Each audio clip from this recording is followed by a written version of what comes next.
Awesome. So today we are here to present you our newest kit at Brown-Forman. It's our Irish whiskey. It's called Slane, and it's an honor to have the creator and the owner, Mr. Alex Conyngham here. He will tell you everything about Slane, what it is and how it's produced. We do today a flight with 3 barrel tastings, and then we go in a whole Slane thing. So I pass over to you, Alex. I wish you a lot of fun. I will come back in a few minutes. Excellent. Good afternoon. It is my first time in Berlin, believe it or not, and a BCB virgin until yesterday, so having a brilliant time in this town, one of the great bartending cities of the world. So I bring you Slane, and what we are going to do, as Thomas said, is we're actually going to tear apart this, which is our first offering, which is a blend. But before we get into that, I'm just going to tell you a little bit about Slane. So what is Slane? Well, it's where I'm from. It's a little village. It's just north of Dublin, about 40 minutes north of Dublin, in between Dublin and Belfast, in a beautiful part of Ireland called the Boyne Valley. And over 100 years ago, there were a lot of distilleries in this part of Ireland because of the water and because of the land. So Slane, as I said, is the name of the village, but it's also the name of our home, called Slane Castle, which is where I grew up. And we're surrounded by 1,500 acres, and on that, or through that, the River Boyne flows, and that is the water source for making the whiskey. And it has a little bit of minerality as it falls on the land, but not too much, and that's really important for the fermentation when it comes to making the whiskey. But we're also a farming family, and we're surrounded by 1,500 acres, and we grow barley, and we're now using that barley in the distillery. That's one of the reasons we got into the game. But Slane Castle is a beautiful building. It's where I grew up, but it's a big responsibility to keep a big house like that going. And so I'll go back briefly to 1976, which is, I was born in 75 in London.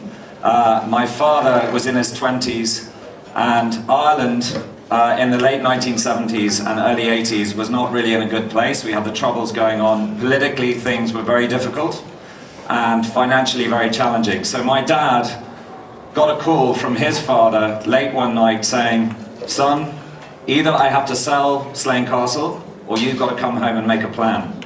So Dad was only in his 20s, so we arrived over, and the first thing he did was he opened a restaurant down in the basement. And then he took the old kitchen and he turned that into a nightclub. So I grew up with a nightclub going on down in the basement, the tunes coming up through the night, and I worked in it in my college years. It was a lot of fun. But the real breakthrough came in 1981. Now 1981 was the year of the hunger strikes in Ireland. So very difficult time, very tense politically. And Dad is a child of the 60s. He loves his music, rock and roll in particular. And so he decided that in this bleak time, he wanted to bring together people through music. So the front lawn in front of the castle, out there in 1981, he decided to put on a rock concert. And people thought he was batshit crazy to do it, because all the authorities said the security risk and everything else, but he realized that everybody needed to forget about the troubles for a day and come together through music.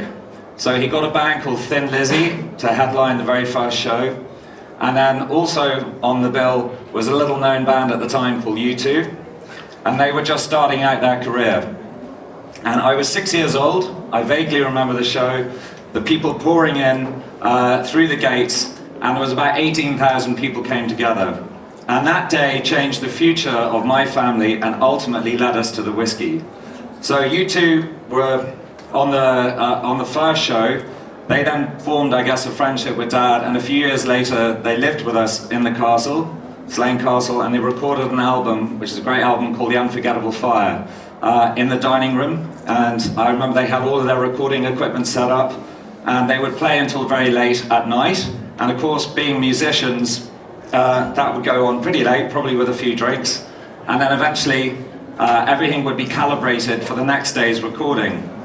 And they couldn't figure out what was going on, because when they came down to pick up the guitars and start the next day's recording, everything was out of tune. And the Irish are superstitious. It's a castle, so they start thinking it's ghosts. And Daniel Lenoir, who was the producer on our album, was going nuts because he couldn't figure out what was going on. But eventually they figured out it was myself, my brother and my sister tiptoeing down in the morning, picking up the instruments, pretending to be rock stars, and so we set the album back a few days as a result.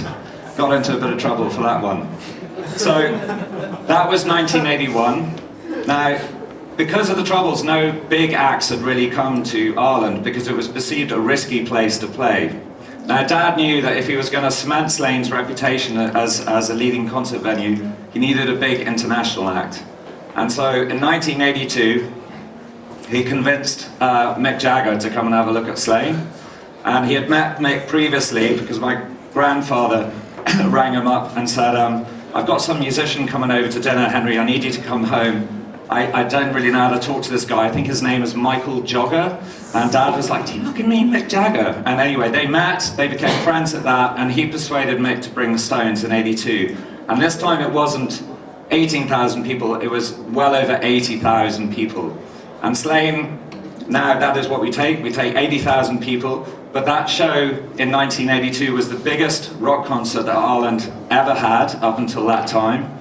And Dad was lambasted by the press, the police were against him, everyone, but he believed in rock and roll and he believed in music and bringing people together. And that's what I love about the whiskey, is whiskey also brings people together. So since that first show in 81, we've had, our last one was Metallica in 2019, we've had the Chili Peppers, we've had Springsteen, Bowie, the Stones I already mentioned, Foo Fighters, Oasis, and so it goes on. And so that was my life growing up. And music basically kept Slane in the family, and hopefully it will do for a long time. I can't wait for live music to come back again. Missing that, but we'll be back with a show next year. So, why the whiskey?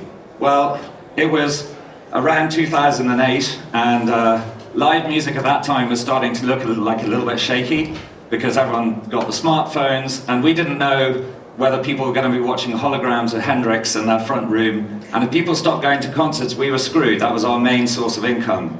And so Dad said, well, we built this name of Slane, let's do something with it. And my first job working in whiskey, I was a brand ambassador for the #1 Irish whiskey. I won't name, obviously, the name.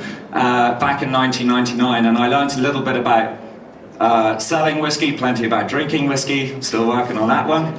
And, but I didn't know much about making whiskey, and so Dad suggested, why don't we do our own whiskey brand, which made a lot of sense because A, he loves drinking whiskey, and so do I, and so did my grandfather, who was alive at the time, but most importantly because we had that water supply coming right through the property, and the River Boyne flows down the backstage. In fact, when Bruce Springsteen played The River, which is a great track, they recorded the Boyne, and then when Dad went to watch Bruce in Wembley, they showed the River Boyne flowing through Wembley Stadium, which was pretty cool.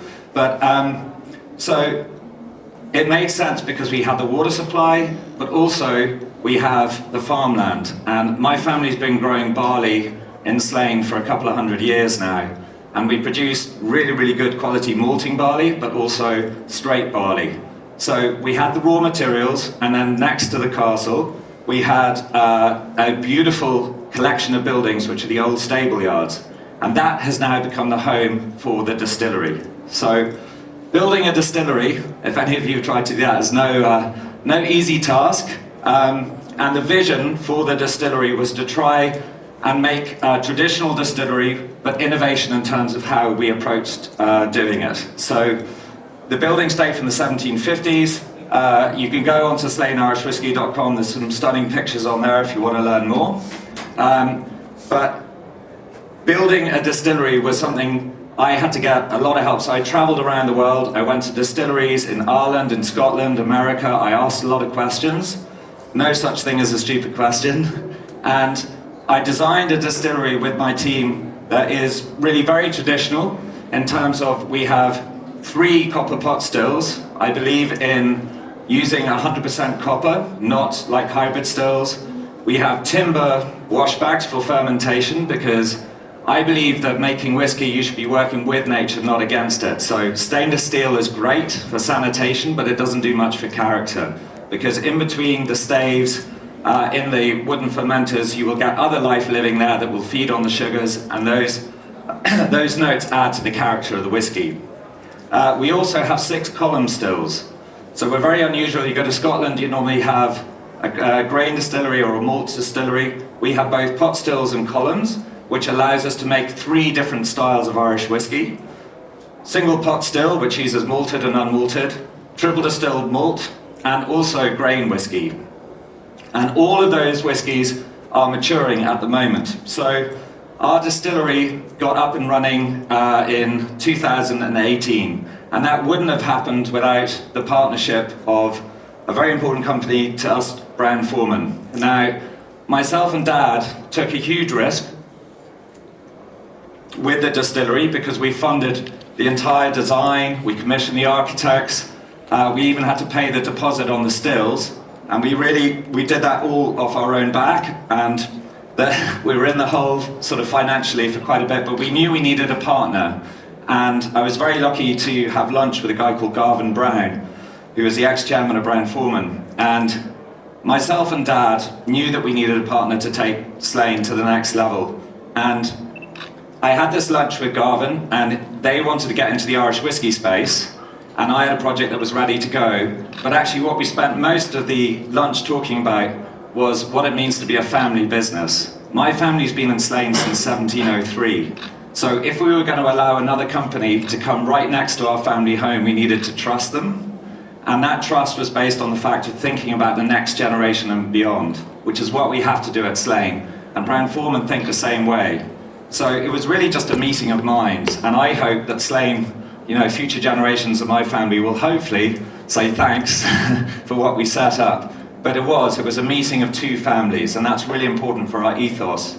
Dad also taught me, I live in the castle now, it's where I grew up, but he told me that when it comes for me to own it, because Dad technically still owns the castle, that I will never actually own it, I'm just here to protect it for the next generation. And that's how we think as a brand. So although we make our whiskies very traditionally, we introduced other levels of innovation in trying to lighten our footprint in the way of doing it. So there's a number of initiatives that we do in Slane, firstly starting with how we grow our barley.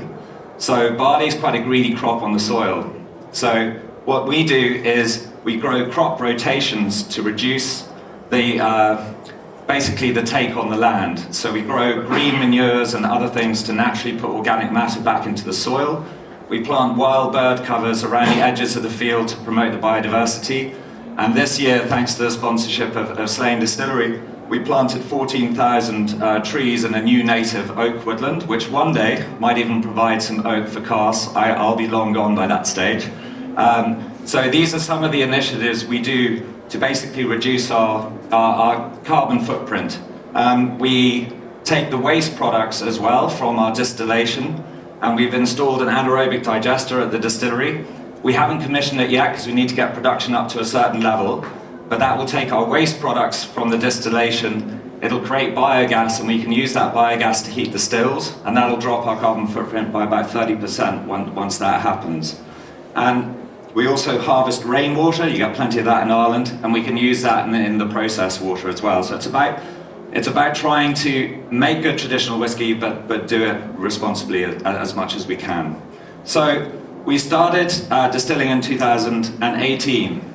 So Irish whiskey needs 3 years, technically, to be called whiskey, 4 if you're going into America. So the whiskey that we're going to taste today was not distilled at Slane, but we are now distilling. But we bought whiskey back in 2015 from other Irish distilleries to get us started. I've always been very open about that.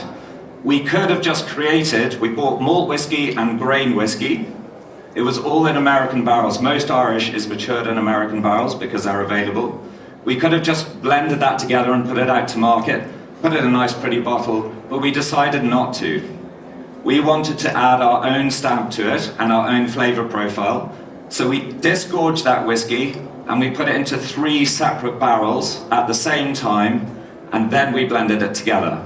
So what we're going to do now is we're actually going to go into those 3 different barrels, and we're going to see how the character of those affects the final blend. So Slane is effectively a combination of the 3 liquids that we're going to taste. So what I'd like to do is to actually start with Slane itself. Now Slane is the slightly bigger one on your right hand side.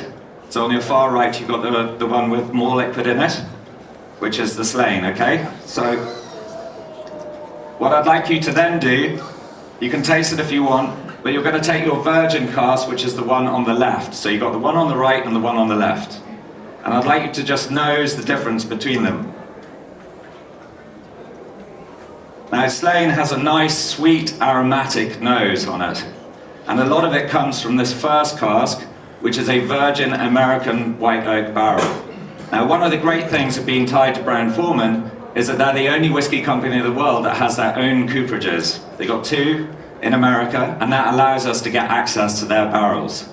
And the first one is a virgin American oak. And what I hope you'll get on the nose is that there's a sweet hit of vanilla, and it comes through from the virgin cask, and hopefully you can identify that in the Slane. So you can go ahead and have a little taste of the Slane. You should see that it's a reasonably complex liquid, but the virgin in comparison, if you have a little taste of that, is much lighter. It's a nice, pleasant, kind of sweet liquid, but it doesn't have the body on the mid-palate. There's a little bit of a wood bite at the end. Now, the reason that there's so much vanilla on the nose is that it's a heavily toasted barrel. So I have 3 children. I also have 3 pot stills. Those are my babies, but I have 3 children. And my boys in particular, we like to go out on the farm and we sit around the campfire. And we're doing our marshmallows. And Casper, who's 9-year-old, he's a bit of a bold kid, but he's good fun. But when he's making his marshmallow, he puts it into the flame and it basically goes on fire because he just loves watching it burn. He's a bit of a pyromaniac. And if it survives, that tastes one way, not particularly pleasant, but it's burned. Rory, my other son, he's a lot more sensible. So he will slowly turn it above the flame and it will brown, and that's toasting, right? And that's more edible and it tastes completely different. And when you cook wood or toast it rather than char or burn it, it's more gentle on the wood sugars and it effectively releases lots of compounds, particularly vanillins, and that becomes vanilla. So when you nose your virgin oak and you get your vanilla, that's where it's coming from. It's a customized cask made specifically for Slane. It's shipped whole across the Atlantic and it has that delicious vanilla hit. So that's the first barrel. The second barrel is also an American barrel. And it's a barrel that no one else can get their hands on either, or no one can call it out. So if you're an Irish distillery or indeed a distillery in Scotland, you're buying barrels from America. And the reason for that is, as you all know, you can only use an American barrel one time, that's the rules. So we say, lovely, thanks a million, we'll have those, and we mature our whiskey in those. The fun thing about that is a lot of the American distilleries were set up by Scotch and Irish emigrants who went out, set up the distilleries, and now, a couple of 100 years later, those barrels are coming back to Ireland. So the American whiskey category has a massive influence on Irish and Scotch for that reason. So if you're buying barrels from America, you're generally buying them in bulk. You might buy from, say, Heaven Hill, or through Kelvin Cooperage, or you might buy them from Brown-Forman. But the problem is that there's no track or trace, so you don't actually know what specific American whiskey has been in what barrel if you're buying them in bulk. But we recognize, being part of Brown-Forman, that actually, what if we were to zero in on one particular barrel? And that barrel is our seasoned cask. It's actually a Jack Daniel's barrel. That is the only seasoned cask that we take in, and that allowed me to zero in on the flavors that I was after for that particular whiskey, because the ambition for Slane, for myself and Dad, was to create an Irish whiskey that is smooth, because that's what people expect, had a nice sweetness, but lots of flavor. And on the sweet notes, the Jack barrel really does its magic. So I'd like you to pick up the seasoned, which is the second one, so this is the one in the middle out of the 3. And you'll see that it's very different on the nose to the virgin. It doesn't have that vanilla, but you've got this lovely heavy, like brown sugar note. And if you go to the Slane now and compare, you should be able to get that, particularly on the palate. So have a sip of the Slane and then have a sip of the seasoned.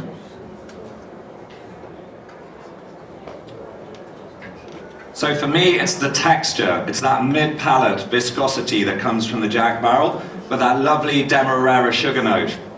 We're going to get into some drinks later, but if you look at which are good for Slane because of this heavy sweet note, So if you're making anything like an old-fashioned or coffee drinks that would traditionally have brown sugar or demerara sugar syrup, with Slane you can almost dial that back because it has this lovely natural sweetness, but it comes from the Jack Daniel's barrel. There's also another note in there. So Casper, the pyromaniac 9-year-old, like me, is a banana fiend. Freaking love bananas. I used to drive my mum mad when I was a kid because my midnight snack was take a ripe banana, smash it up with a fork, put on some dark brown muscovado sugar, and that was my midnight snack, and I'm reminded of that when I drink that seasoned cask. The other thing is that barrel, when it leaves the Jack Daniel's distillery, it has to have a little bit of liquid left in it, because if you ship it across the Atlantic with no liquid in it, it's going to warp and dry out, so you've got to keep the barrel hydrated on its journey. So we don't throw that liquid away, because we don't waste anything in Slane. You take out the bung, the barrel smells good, we pour our liquid in on top, and that's going to mix with the whiskey, so you're getting those notes translating directly across. So ripe banana and brown sugar, that's coming from your seasoned cask. Now, the third barrel there was a bit of a tussle on, because Brown-Forman were trying to persuade me to use another American barrel. But I was concerned that if we did that, we'd end up with an Irish whiskey that just tasted too like an American whiskey. So I needed to balance that out. And at the time, Brown-Forman didn't have a Scotch brand, so they didn't really understand too much about European casks. And so some of the malt whiskey that we had purchased, I actually took them upstairs to the room in the castle. I took a pipette and I put a few drops of a liquid in them and I got them to taste it. And that liquid was Oloroso sherry. And you can try that with a whiskey. Even a few drops of sherry in the whiskey will completely transform it. So off the back of that, we went out to Jerez, where of course sherry is made, and we sourced from the Paez family some amazing Oloroso sherry casks. And that is the third cask. Now this one is very different on the nose from the others. And it's also got a very different flavor profile. And this to me is like the biggest out of the three. You can see here just how dark that liquid is. If you think the Jack Daniel's barrel has a little bit of liquid, the sherry ones really have to be quite wet because it's very hot in Spain. We can only ship the casks in winter.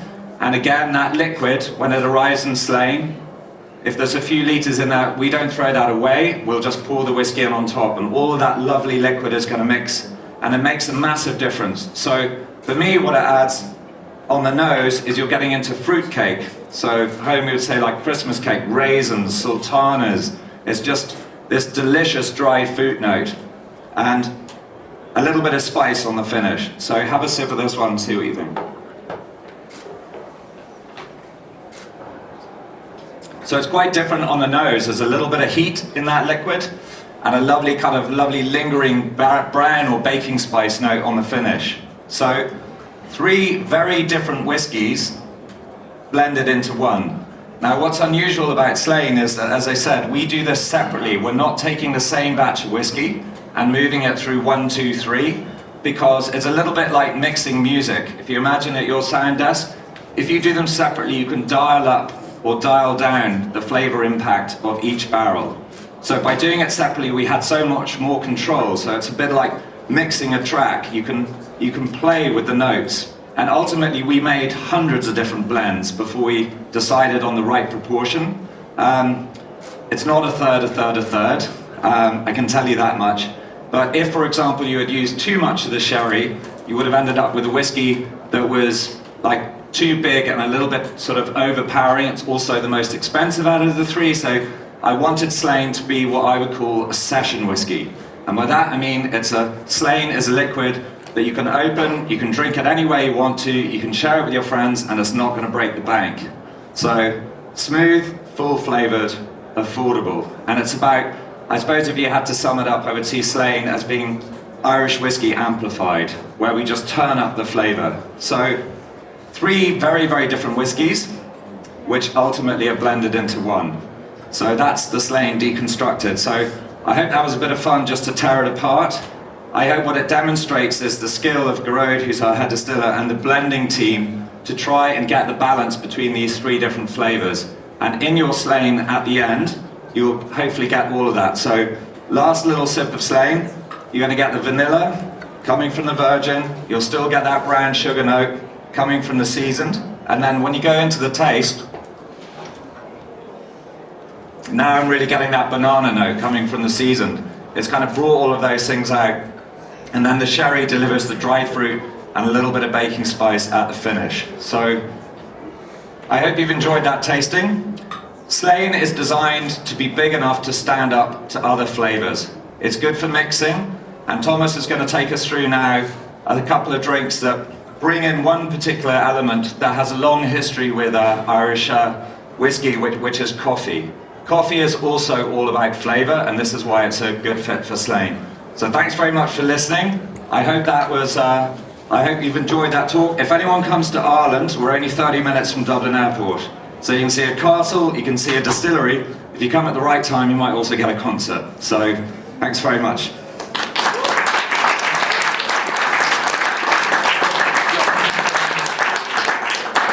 First thing I want to say thank you very much for the deconstructed tasting. It's super good to see how the whiskey is made. So it gives you a better understanding how many layers that whiskey has. And so you find a lot of spicy notes and you find a lot of malty notes. That's perfect for cocktails. So while I will equip a little bit, we will show you a short video that brings you to what Slane is. The music, we heard about it, but we have pictures about it. Blaze a trail is to forge your own path, to rebuild a castle when they said it couldn't be done, to stage the country's biggest gigs in the grounds of that same home, and to break new ground yet again with a distillery unlike any other. A distillery that uses a blend of tree casks to craft a rich, flavourful liquid. This is Irish whiskey amplified, a drink that stands out even when it's mixed in. This is Slane Irish Whiskey, where our bold taste is born, where innovation meets tradition, and where we believe in leaving a legacy, not a footprint. We can all make a difference, simply by doing things differently. So try it. Take the road rarely travelled. Blaze a trail.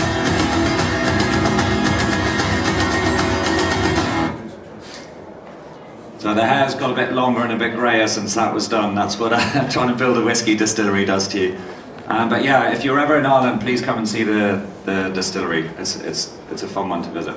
Okay, into some drinks. We want to do some drinks. Right now we heard about that Irish whiskey and coffee had this combination in an Irish coffee. It was invented in the 1940s at the airport of France, and from there it goes to San Francisco, and from there it was spread worldwide. So if you're short on time, we will go just directly through the drinks. The first thing that we will do, we will infuse Slane Whisky with grounded coffee. It's just 5 grams of coffee, and we take 10 cl because we want to have 2 drinks with both. You got the first drink already in front of you. All that we do is we infuse coffee with Slane, and it just takes a minute because we got IBV at 40. So we became the flavors of the coffee super fast into our whiskey. It just takes a minute.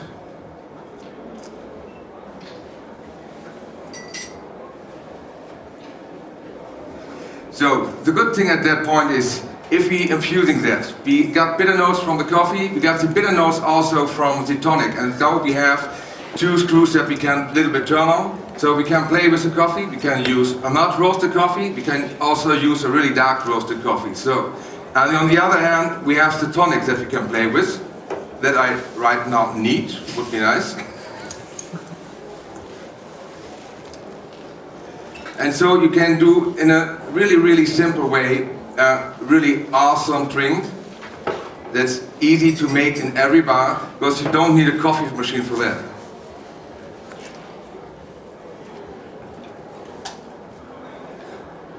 Ole, may I have a tonic, please? Yes. Thank you so much. Then all you have to do is press it out.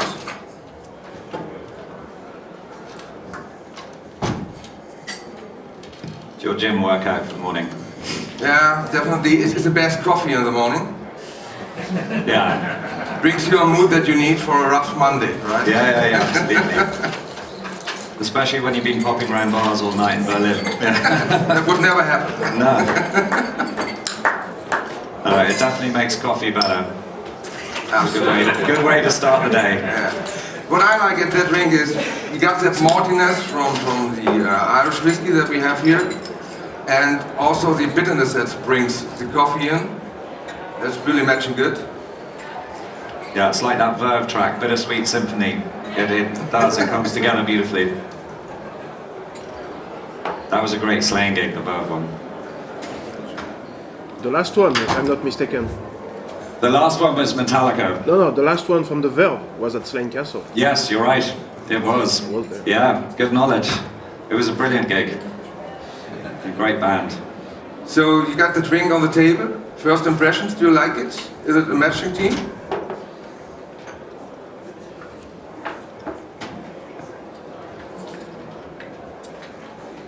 Nice. So, sir?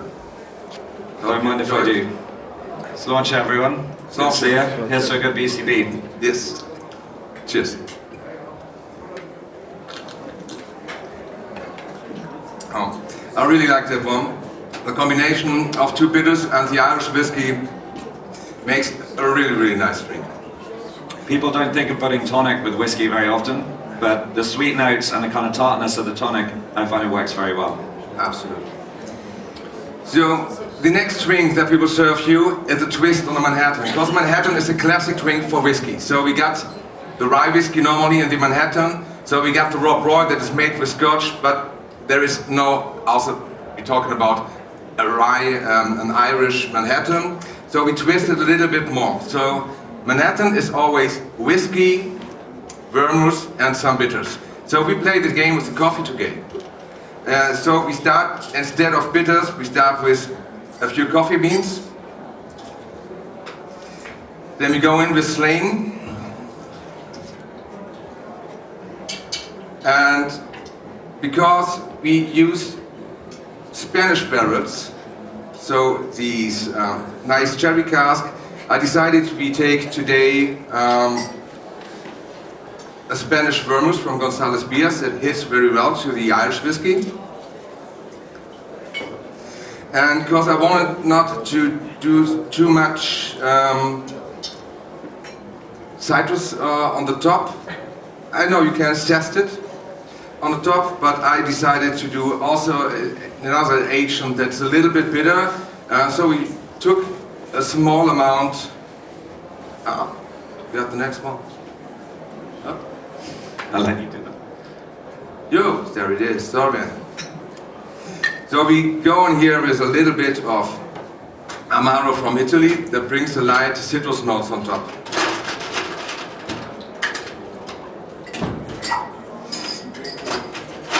So by the way, I'm mixing that. What is your first thinking about the Slane and tonic? Someone? Like it in the back? Nice one? I tried next one, so first one is not the choice anymore. This one.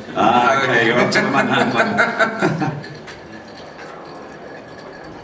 I'm looking forward to the Manhattan. It's a classic, but again, the nice, sweet, heavy viscosity of Slane should work well with this one.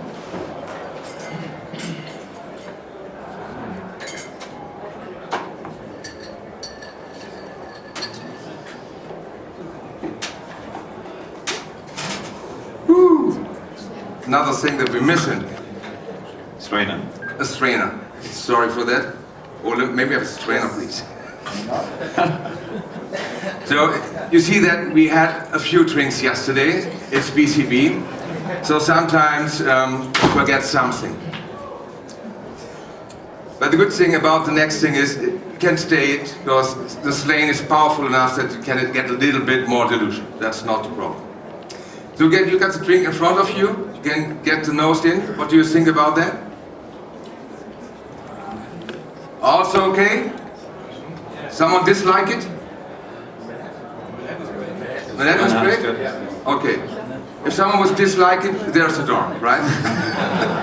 But Thomas, actually, with 5 coffee beans, what do they do inside there?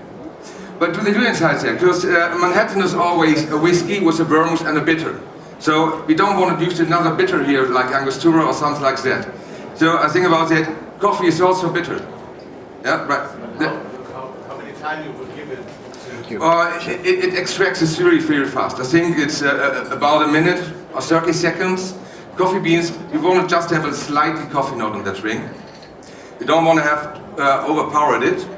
So it's just a little hint of coffee and the bitters. And the rest of the bitters that you want to have in the drink in the Manhattan is from the Amaro that we're using.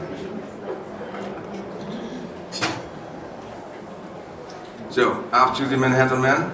Right, this is Irish drinking, drinks in quick succession. Demoli, Sanche. Again. You don't have to shoot them, That's though. good. That's delicious. You can, but you don't have to, because we have several of minutes after that. For the Q&A, you can drink the drinks after and after and after. And if you're running out of time, you have to shoot them anyway. Right? So, next drink that is coming up is the Irish coffee. The Irish coffee is an awesome drink, and I like it in the winter time, definitely, but right now we want to do it a cold one. And it's super easy to pre-batch in the bar. You have just to put the Slane and the cold brew with a little bit, that we need a little bit sugar. We're doing here with maple syrup, and we're floating on the top foamed milk. Today we used oat milk, because one point is I want to drink that drink with all of you, and I didn't know if some regions are here, so everyone can have a drink with milk is a little bit possible. And the other thing is, oat milk brings a little bit sweetness also, so it perfectly matched to the Irish whiskey. That's good for the texture too. So the Irish coffee is the ultimate breakfast. I do it on a regular basis at Slane. The day is always better after one of those. So, that's all from my side. We take that drink later downstairs. Have you any further questions? What is about Slane? What is about mixing drinks? And Yeah, sure. What's the percentage between malt whiskey and the grain whiskey in Slane? So we're pretty heavy on the grain. I don't reveal exactly like how much, but it's heavier on the grain. The malt that we make at Slane is our new make is really fruity, lots of character. Our grain whiskey is very unusual because we're making it in the column stills, but we're using basically a similar pot still recipe. So we're the only distillery in Ireland making grain whiskey from only barley. A lot of Irish grain whiskey is actually made from maize, which is not grown in Ireland, but I believe in using Irish ingredients. So our grain whiskey has a lot of character, and for that reason we're heavy up on the grain in the blend. Yeah. another topic that I want to point on. If we don't have time to answer all the questions right now, we have tonight a guest shift at the Green Door Bar with the awesome Jed Ballou from the bar Dead End Paradise from Beirut. If you want to join us tonight, would be awesome. Alex and I will also be there for 1 or 2 drinks, like yesterday, nothing more. And we will have awesome drinks at that place. Any further questions? Yeah, there was one here. One Yeah. question. I understand why you chose to partner with Brown Forman. Why Brown Forman went after your product? Why did they go for us? It's a good question because it is. I mean, it's a very good question. They actually went and they looked at every project in Ireland, and I mean, I know they did because, you know, in the interest of transparency, I wanted them, but I understood that they needed to look at the commercial realities. They spoke to everyone in Ireland. I think the reason that they went for Slane is because we had the ingredients that you need for a good whiskey brand. First of all, a good story. You know, Slane, the concerts, the family, the place, and the making of a great whiskey brand is about the liquid, but when you're sitting on a bar stool, it's about telling and sharing stories. So I think story was probably the #1 reason.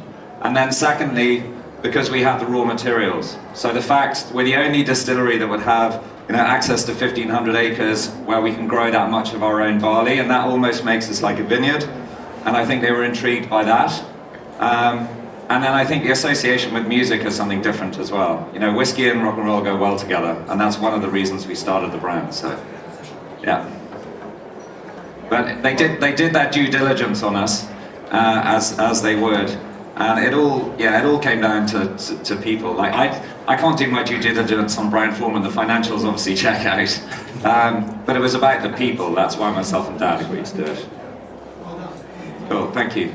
Okay. Yeah. So when you will be hitting the market, because right now if you go to the Brown-Forman page, there's obviously Jack Daniels, Herradura and all this stuff, but there's no Slane. There's you with your time to break out, because you have a great product. So Thank you.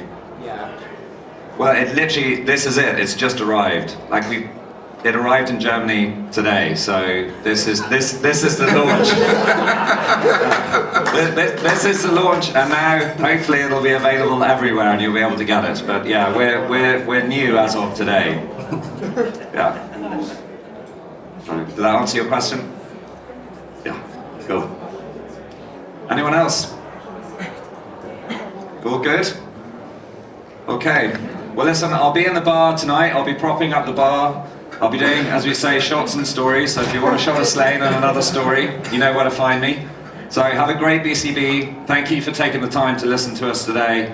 And hopefully I'll either see you in the Green Door later, or I might see you in Slane someday. So thanks a million, and Slauncher.